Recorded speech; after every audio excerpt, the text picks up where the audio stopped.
Vamos então à edição desta semana do Visto de Fora com Begonha Inigas e Olivier Bonamici para o comentário dos principais temas da semana. Em estúdio, para lançar as questões, está, como habitual, o jornalista Miguel Coelho. Bom dia a todos.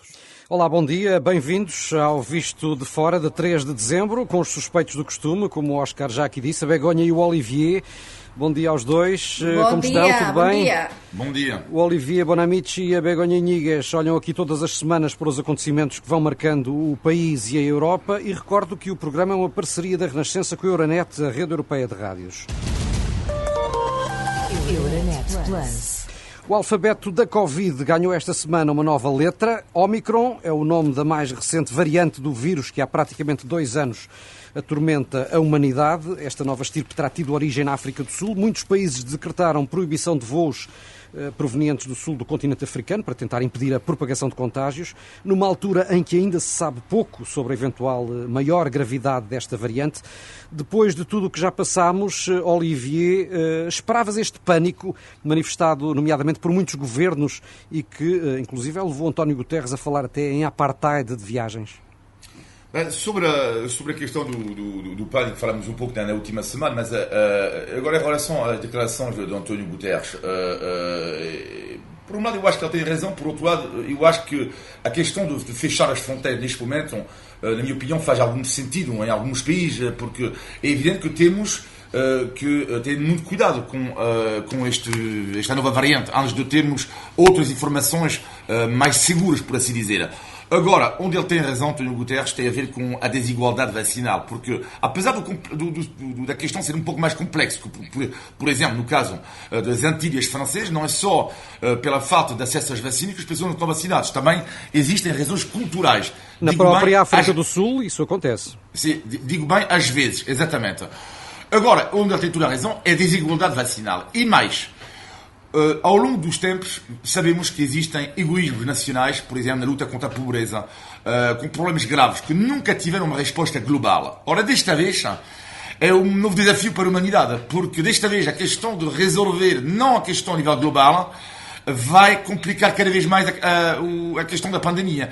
Portanto, não se resolve a nível nacional, mas sim a nível global, só que, até a data, ultimamente, na humanidade, não tenha visto, sobre qualquer tema, uma resposta global. Sim, o combate às alterações climáticas é outro exemplo que poderíamos usar para falar justamente dessa desigualdade. Será, Begonha, que esta nova variante é mais uma prova de que os países desenvolvidos têm, de facto, de ser mais generosos na distribuição de vacinas aos mais pobres? Sí, sin dúbida. É algo que xa estamos a falar neste programa nas últimas semanas, non é? Porque aquí non é só que en Portugal, na España, na Alemanha, na Bélxica, estejamos un 80, 85, 70, 65% da população vacinada. Non, é que en África neste momento só há un 5% da população vacinada. E se vamos aos países, por exemplo, da América Latina, teremos dados tamén un bocado máis altos, mas tamén non moito máis alén, non é? Portanto, isto é un desafío global onde temos de ser mesmo generosos, porque senón non vamos resolver e non vamos combatir o virus, porque depois da Omicron surxirán outras variantes, non é? Iso xa sabemos que vai ser así.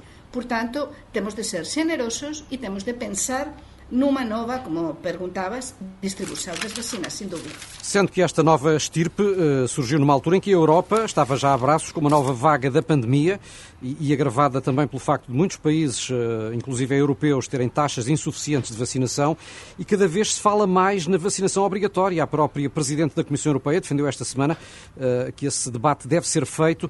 Será que os governos, Olivier, subestimaram inicialmente a resistência à toma das vacinas por parte de segmentos tão numerosos da população? Sim, aliás, o que é muito curioso é o caso da Alemanha.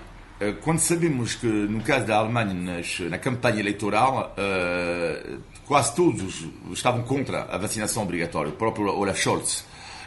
Portanto, e neste momento estamos a ver que há uma mudança brutal. E, aliás, a grande questão vai ser uma questão, eu acho que a Europa caminha para isso.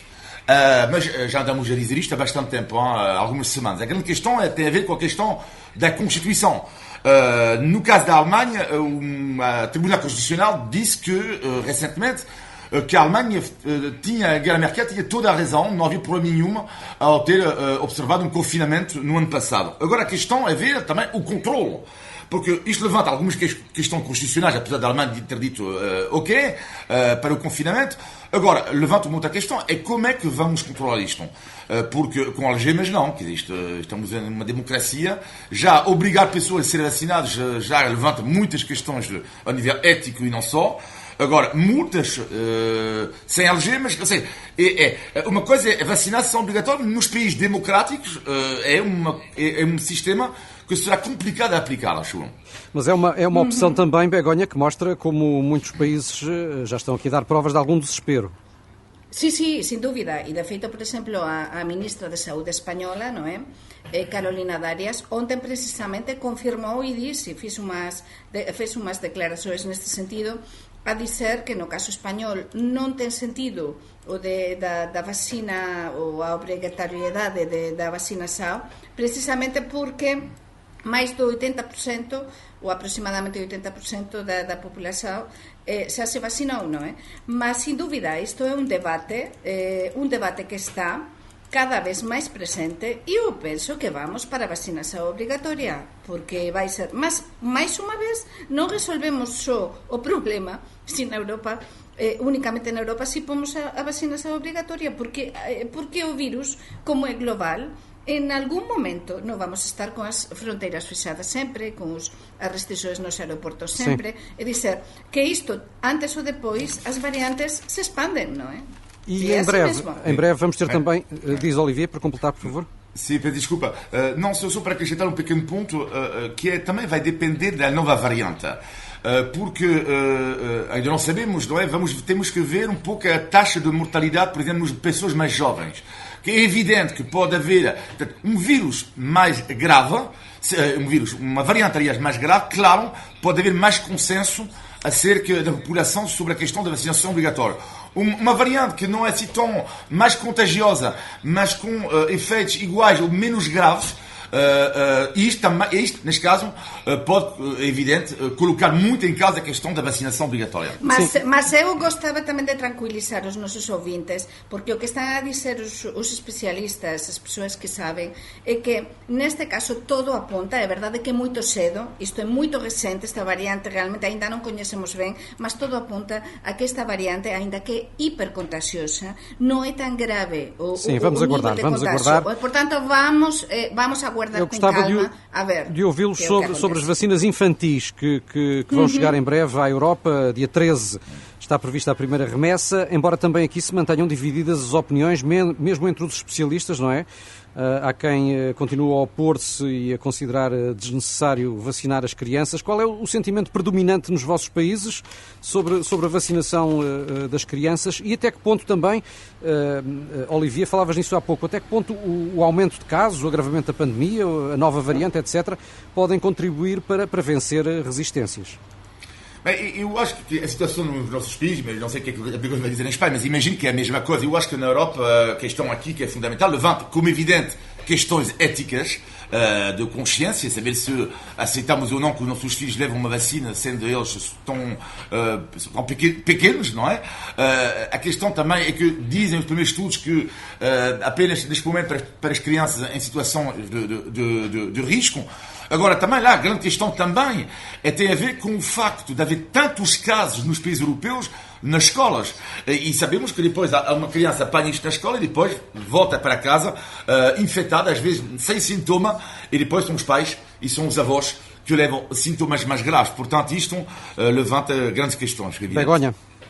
En España, a maior parte das persoas da populación española está a favor da vacinação para as crianças entre 5 e 11 anos. De feito, hoxe na imprensa española, se abrimos os xornais, quase todos destacan precisamente que a partir de día 13 vais a poder vacinar. Por exemplo, cá na Galiza, saben que eu estou a facer esta semana o programa desde Vigo, na Galiza, nos principais xornais de Galicia, por exemplo, no La Voz de Galicia, hoxe é noticia precisamente que a partir partir de día 13, concretamente día 16, todo apunta que na Galiza xa se poderá vacinar se chegaren as vacinas a tempo, pelo menos chegarán, estáse a contar con a metade da dose prevista para poder vacinar as crianças ou comenzar a vacinar entre 5 e 11 anos. Por tanto, a favor unha grande parte da população e, sobre todo, como dicía Olivier, niso estamos articulados. É verdade que como há tantos casos, está a haber tantísimos casos estas últimas semanas nas escolas e contagios nas escolas,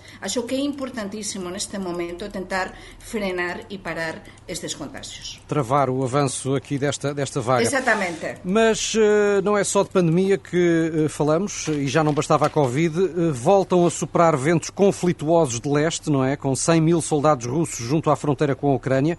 Nos últimos dias tivemos uma troca de avisos e de ameaças entre Moscovo e a NATO. Haverá aqui, Olivier, o risco real de uma invasão russa ou Putin terá outros objetivos? Eu acho que estamos em plena geopolítica. A geopolítica no seu esplendor. Aliás, eu acho que devia ser uma modalidade, uma disciplina ensinada na história, nas escolas, ou seja, em vez da história e a geografia, a geopolítica, eu acho que dava muito para entender o mundo atual. Mas isto é outra questão. Agora, estamos em plena geopolítica e com a NATO no meio, porque a chave é que a Ucrânia não faz parte da NATO. Mas quer fazer? Desculpa? Mas quer fazer, não faz parte, mas quer fazer. Exatamente. Não faz, e a Rússia quer manter um pouco a Ucrânia do seu lado, por assim dizer. E sabemos que Vladimir Putin tem, eu não diria a palavra inimigo, a União Europeia, mas não estamos muito longe disso. E, portanto, a Ucrânia está neste momento fogo de tensões entre o poder de Putin, que quer toda a gente, os países próximos dele, à volta dele, não é? E depois a União Europeia e a NATO. O teu olhar, Begonha? Sin dúbida, é iso. É dizer, este conflito, para que os nosos ouvintes tenten perceber un bocado, non é? É un conflito, é algo que parte da base precisamente de que a Ucrania quer pertencer, e a NATO quer que perteneza a NATO, e a Rusia non quer. Por qué? Porque desta maneira a NATO iría máis para o leste, é dizer, se expandería máis para o leste. Isto que significa? Que a Rusia ten nestes momentos 114.000 soldados na fronteira da Ucrania. E entón, o conflito está esta especie de guerra fría, non é? Ao máis alto nível, chegou a tal ponto que esta semana tiveranse de reunir na Suecia, tiveranse de reunir os secretarios de Estado de Estados Unidos os ministros e dos nossos estrangeiros, sim. Sí, exatamente, para tentar e pelos vistos foi um encontro inconclusivo. Terão de ser Biden e Putin a falar cara a cara. Sí, eu penso que sí, e non vai ser fácil, porque a NATO quer unha coisa, por tanto os Estados Unidos tamén, é dizer, a NATO, Estados Unidos, e a Rusia quer outra coisa, e o Putin xa sabemos como é, e non está disposto. Sim, é uma situação imprevisível e potencialmente explosiva. Em França, já mexe há muito, Olivier, pré-campanha das eleições presidenciais de abril. Macron é favorito, mas em política, como o Begonha aqui diz muitas vezes, nunca se sabe. E um dos fatores de incerteza é o controverso Éric Zemmour, jornalista e comentador de extrema-direita, que formalizou esta semana a candidatura ao Eliseu. Que papel é que Zemmour pode jogar nestas eleições? O que é interessante é ver que ele começou muito forte nas sondagens, agora está a baixar e tem um discurso bastante violento, ainda mais à direita do que Le Pen. Neste momento está a 13% nas sondagens, ou seja, a 7 pontos de Le Pen. E ele conseguiu uma proeza extraordinária, que é colocar Le Pen como quase a esquerda. Estou a brincar, claro, mas claro, quando és mais extremista, como o próprio extremista da direita, a outra pessoa parece mais soft.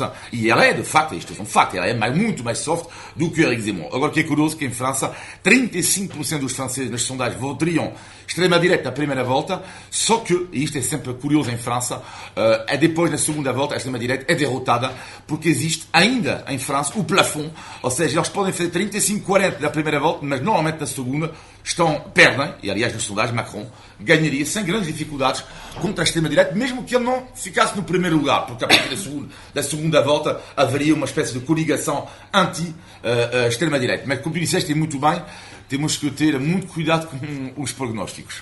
Em Espanha, Begonha, a polémica do momento mora à esquerda, porque o governo socialista, apoiado pela extrema-esquerda, é agora acusado de querer silenciar os jornalistas incómodos. Tu, pelo menos, não te cales, Begonha. esa frase do rei Juan Carlos, non é? Ao contrário. Non ten Carlos.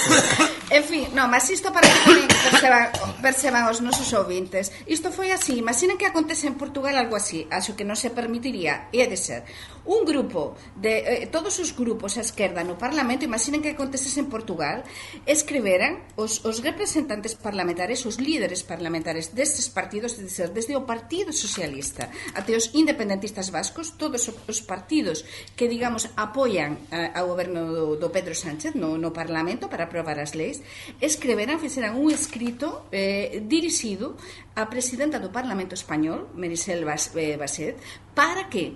Para dizer que há unha serie de xornalistas incómodos, como dixías, que non estaban digamos, a se comportar ben, tentar frenar, tentar parar, tentar calar a estes xornalistas e tamén co a intención subliminal, que iso é moito grave, de tentar duvidar de que deban ou non ser acreditados ou credenciados no Parlamento. Entón, qual foi a resposta da Asociación de Xornalistas de Madrid, da Asociación de Imprensa de Madrid? Foi dizer que todos os xornalistas que son credenciados, acreditados no Parlamento de Madrid teñen direito a facer as preguntas que consideraren, é dizer, entón isto é moito grave, eu acho que nós, como xornalistas tamén debemos falar destas coisas. Non podemos pactuar com as leis da rolha. Exatamente. Temos de acelerar. Perguntas incómodas e perguntas que não são incómodas. Já são 10h39, estamos no Visto de Fora com a Begonha Nhigas e o Olivier Bonamici. Recordo que o programa é uma parceria da Renascença com a Euronet, a rede europeia de rádios. Euronet Plus. Por cá, Rui Rio acabou por vencer as eleições internas no PSD no último fim de semana. Terá sido, Olivier, mais mérito de Rio ou um Paulo Rangel aquém das expectativas iniciais? Eu diria um pouco dos dois, mas eu diria um grande mérito do Rui Rio, porque é preciso ter uma força, uma coragem para não baixar os braços, porque de facto ele ganhou a base, já foi dito várias vezes, já contra a elite, por assim dizer, do PSD, e é preciso manter esta coragem. E estamos a ver que alguém que fica assim, começa a dizer que, não estou a dizer que tinha perdido o respeito, não, mas estou a dizer que, claro, quando tu vês alguém que luta contra ventos e marés, automaticamente ele ganha ainda mais respeito. Bom, mas o que é muito estranho, muito curioso com a questão para mim do Rio, que apontei isto aqui, tem a ver com as sondagens e não sei, algo que se passa, que eu acho estranho, me permite aqui, não ter sido comentado na comunicação social, que é de forma inacreditável, uma última sondagem da TVI CNN dá o PSD apenas a 6 pontos do Rui Rio, a 6 pontos de António Costa, o que eu acho muito estranho, porque analisei as outras sondagens, no dia 15 de novembro eram 11 pontos, no dia 5 eram 14 pontos, e esta sondagem acontece antes da eleição do Rui Rio. Portanto, de duas uma, ou a sondagem está redondamente enganada, porque acho muito estranho de facto ter passado de uma semana assim, uma loucura, um encolhimento tão grande. Isto é a primeira hipótese. Segunda hipótese, estamos a assistir a uma remontada extraordinária de Rui Rio. Eu diria, vamos esperar a próxima sondagem para ver o que é que se passa realmente. Eu, por mim, acho que vou esperar até 30 de janeiro, porque isto com as sondagens nunca se sabe. Mas agora que saiu destas eleições no PSD picado, como o próprio disse, que hipóteses, Begonha, é que Rui Rio terá de vencer Costa nas legislativas antecipadas? Olha, ten hipóteses. É dizer, Rui Rio é un resistente. É dizer, agora mesmo a actualidade portuguesa está interesantísima. É dizer, e que isto dizer, vamos ter eleições anticipadas, todo o que aconteceu, non é? Con que acabou a legislatura, está quase para acabar na próxima semana, non é? E depois temos a un Rui Rio resistente, hiperresistente, que é un fenómeno interesantísimo, e como eu acho que é unha victoria dele. É dizer, é unha victoria nada de élite ou contra a élite, non sei que, as bases, non. As bases depositaran en ele a confianza e ele é un resistente que por 3 veces tentaran tirar a Rui Rio da presidencia do PSD. É o chamado sempre em pé. Conseguiu.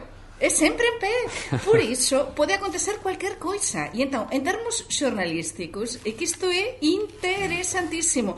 Por iso, xa veremos, mas as sondaxes, como Miguel ten dito tantas veces cá neste programa, se enganan. E en Portugal, nos últimos tempos, se teñen enganado Sim, moito. temos um histórico por iso, realmente vamos assinalável. ver que é o que acontece com todo isto. Mudança aqui de tema, um aspecto que pode vir a ser fundamental no desfecho das eleições é a evolução da pandemia, é em grande medida imprevisível, sendo que a própria Diretora-Geral da Saúde admitiu esta semana que Portugal pode ter 8 mil casos diários por altura do Natal.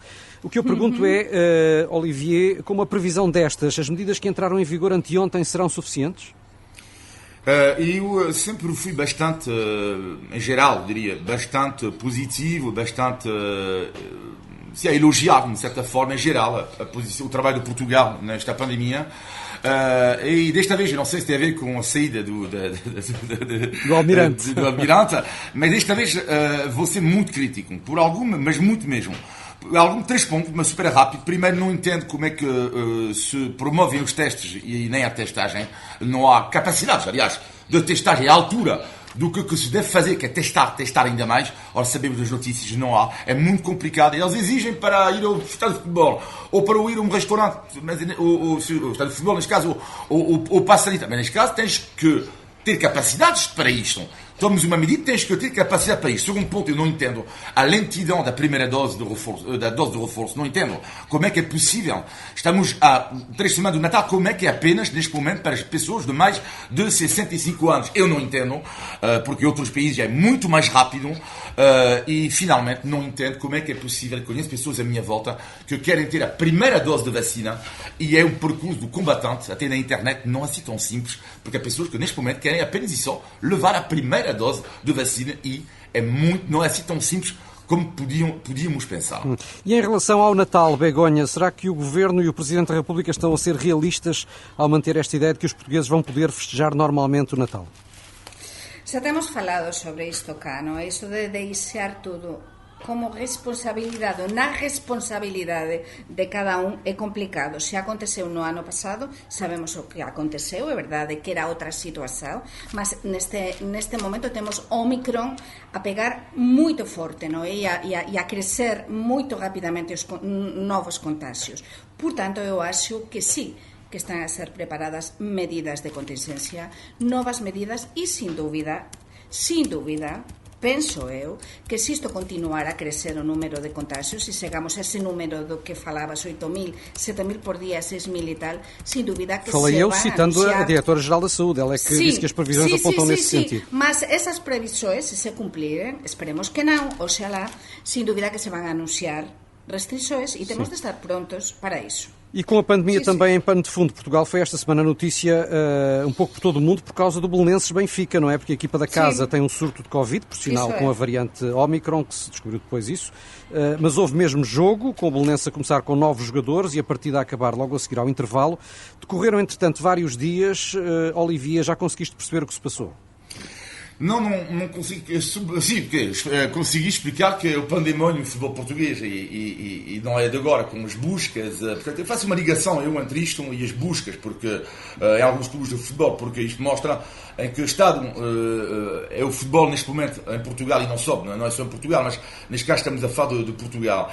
E o que me entristece às vezes é que, muitas vezes, mesmo no povo, nas pessoas, nós próprios, às vezes estamos com raiva contra os políticos que andam a roubar. Estamos com raiva com os bancos que andam a roubar e, estranhamente, em relação ao futebol, o discurso é um pouco diferente, porque, lá está, às vezes não se toca nos ícones, infelizmente, e isto é muito triste, porque teríamos que ver no final quem é que rouba mais, e às vezes quando se fala de algumas minorias que andam a fugir ou não ao fisco, seria interessante ver, afinal, quem é que anda a roubar o país. Bom, mas seja como for, Begonha, um episódio semelhante ao deste Belenenses Sade Benfica seria possível, por exemplo, no Campeonato Espanhol? Não seria possível. Sin dúvida non sería posible porque xa se sabía que estaba este surto depois ainda se descubriran máis casos, mas no momento do xogo, antes de comenzar o xogo, xa foran detectados estes casos. Mas até hoje ninguém assumiu responsabilidade, non é? Claro, non asumiu, mas iso acontece moitas veces en Portugal e sabemos que é así, non é? Comenzamos con as polémicas, comenzamos con as investigações, mas depois que? Logo se ve? Non, logo se ve non. Houve un problema, non se xestionou ben, non se resolveu ben, tiveran de xogar unha equipa con 6 xogadores, portanto foi moito grave, moito grave. Isto é algo que debemos criticar e que nós debemos criticar neste programa. Muito bem, vamos em frente, estamos a ficar com muito pouco tempo e está na altura de um momento que ninguém dispensa no Visto de Fora, que é o nosso índice de Tugalidade. Índice de Tugalidade. E já aqui falámos da nova variante da Covid, batizada com a letra grega Omicron, o O grego, e alguém ver-se grego, o que é que significa? Verse grego é que se ve com muitíssimos problemas, que está que não pode mais. E tu, Olivier, o que é alvitras? Ver-se grego, não, eu acho que não é bem isso. Ver-se grego, caramba, ver-se Sim, grego. é que está com muita dificuldade para fazer algo. É ser apanhado, não? Apanhado onde? Apanhado a fazer o quê? Apanhado de surpresa. Surpreendido? De forma negativa. Não. Eu suspeito que em espanhol também existe uma expressão semelhante, Begonha, não? Verse grego. Não, penso que o significado é o que disse. Não, é exatamente isso. É exatamente isso. Quer dizer que alguém está a ter muita dificuldade em resolver um problema ou que está numa situação muito complicada. E com a pandemia... Então, Vitória da Begonha, nova vitória da Begonha. Sim, neste caso quem se viu grego foi o Olivier. 6-0 para a Begonha. No último mês e meio, claro. Sim, é isso. Mas você ganhou. Só deixar aqui ao Olivier este exemplo de que com a pandemia, por exemplo, estamos todos a ver-nos gregos, não é? Sim. E talvez por isso a Sem OMS dúvida. tenha escolhido o alfabeto helénico, quem sabe, não é? É verdade. Vou apelar aqui ao vosso sentido de síntese, porque temos ainda o positivo e o negativo da semana. Begonha, o teu negativo. Para mí o negativo ten a ver con algo que aparece en toda a imprensa portuguesa hoxe, que 35% das persoas que están a solicitar testasen rápida, non é? O que dixía Olivier, que o goberno portugués testasen, mas as farmacias portuguesas non están a conseguir facer todas estas testaxes, filas e filas de persoas a espera. E há um terço dos conselhos que não têm farmácias a fornecer testes rápidos gratuitos. Além disso, portanto, acho que é grave neste momento e isto se deve resolver. Olivier, o teu negativo? O negativo é que esta semana fui com muitas pessoas, fui fazer um teste de Covid e o que é que fiquei marcado? Pouca gente fala disso, é que as pessoas do laboratório, por uma razão que me escapa, não deixavam as pessoas entrar, mesmo com máscara, e as pessoas estavam fora. E de facto as pessoas estavam constipadas, todos constipados. Ou seja, mesmo as pessoas que estavam negativas iam acabar depois doentes. Isto é uma coisa que eu acho surreal. Tipo, estavam lá duas pessoas idosas, coitadas, cheias de frio, iam ficar constipados, duas crianças cheias de frio iam ficar constipados, resultado, podiam ser negativos ao teste, mas iam apanhar uma constipação terrível e ficar de cama. Acho completamente surreal. E a gestão do frio, para mim, em relação a Portugal, é o meu negativo da semana. Begonha, o teu positivo? Teño dúas coisas moito positivas. Unha delas chamase União na Gaia, entre Portugal e a Galiza, por exemplo. Agora, cando foi e se anunciou que as persoas, precisamente para entrar en Portugal, non? Por vía terrestre, tiñamos desde España, tiñamos de apresentar, ou de outros países, vindos de outros países, tiñamos de apresentar, além do certificado COVID de vacinação, un teste de antisenio, o PCR, a Unión na Gaia, eu que esta semana estou en Vigo, foi espectacular. Estou a falar de organismos diferentes, estou a falar de entidades diferentes, de partidos políticos diferentes, de cámaras municipais diferentes. Todos nos unimos para que o goberno portugués rectificase. Entón, é verdade que por enquanto estamos, digamos, con un risco laranxa, tanto Portugal como a España, en este caso a Galiza, e conseguimos, a miña faz a forza, que o goberno portugués recuase e que só sexa preciso para entrar por fronteira terrestre en Portugal certificado de vacinação. Pasaporte COVID. Muito bem, Olivier, o teu positivo da semana? Bom. O positivo da semana tem a ver com uma citação, porque é algo raro no positivo da semana, porque esta manhã andei a fazer algo que eu nunca faço, que é arrumar a minha casa, e arrumei a minha casa e, de repente, o caderno caiu no chão, e depois, às vezes, reencontramos, eu tenho muitos cadernos com alguns apontamentos, e abri o caderno e estava lá uma frase que eu reencontrei, extraordinária, de um homem que é para mim uma referência na minha vida, que é o padre Teilhard de Chardin, que é um jesuíta e filósofo, teólogo francês do século XX. E esta frase que é mágica do padre Teilhard de Chardin é no positivo da semana. Um dia, quando teremos controlado os ventos, as ondas e as marés, teremos que explorar a energia do amor. A partir daí, pela segunda vez da história da humanidade, o homem terá descoberto o fogo. Quem sabe será a solução, de facto, para os nossos problemas. Muito bem. Olivier Begonha, muito bem. Obrigado por mais esta participação no Visto de Fora. Todas as semanas conversamos aqui sobre a Europa, Portugal e os portugueses. Desde já um abraço muito especial para o Paulino e votos de rápida recuperação. Obrigado. Já sabe que podem enviar comentários e sugestões para vistodefora@rr.pt. Olivier Begonha, Oscar, e assim que nos segue todas as sextas-feiras, um bom fim de semana.